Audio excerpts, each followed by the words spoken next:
미국의 상업용 건물 융자 대란이 사무실 건물 위기부터 현실화되고 있습니다. 사무실 건물과 상가 건물 등을 일컫는 상업용 부동산 가운데 치명타를 맞은 오피스 빌딩에서 융자를 받은 건물주들이 팔래야 팔 수도 없고 재용자도 못해 연체를 시작한 것으로 나타났습니다. 사무실 건물 융자 가운데 90일 이상 연체하는 비율이 2023년 말 현재 5.8%를 기록한 것으로 악시오스가 보도했습니다. 이는 2023년 1월에 1.83%, 2월에 2.38%에 비해 약 3배나 급등한 것입니다.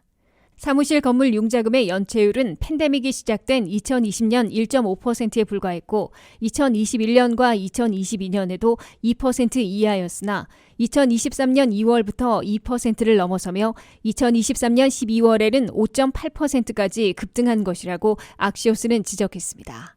사무실 모기지 융자금의 연체율이 급등한 것은 팬데믹에 따른 근무 형태의 급변과 건물 가치 급락, 기준금리 인상에 따른 고금리에 건물주들이 직격탄을 맞고 있기 때문입니다.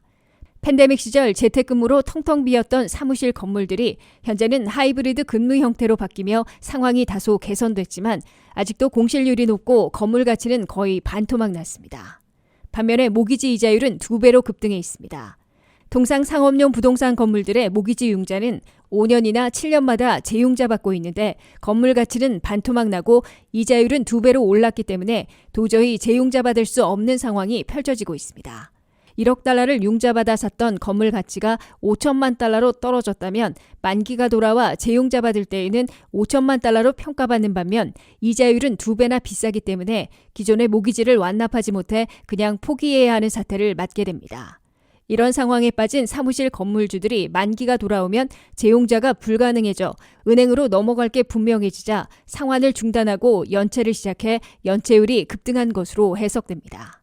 사무실 건물 융자 연체율이 급등하면 건물을 은행에 넘기는 업체들이 속출하게 돼 융자해준 금융기관들의 부실로 이어지게 됩니다.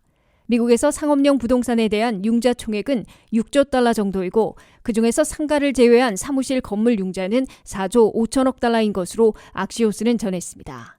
그중에서 사무실 건물 모기지 총액에서 올해와 내년 2년 동안 만기가 돌아오는 융자금이 1조 5천억 달러인데 상당 부분 연체되고 결국 석 달 이상 연체되면 건물이 은행으로 넘어가는 차압당할 것으로 우려되고 있습니다.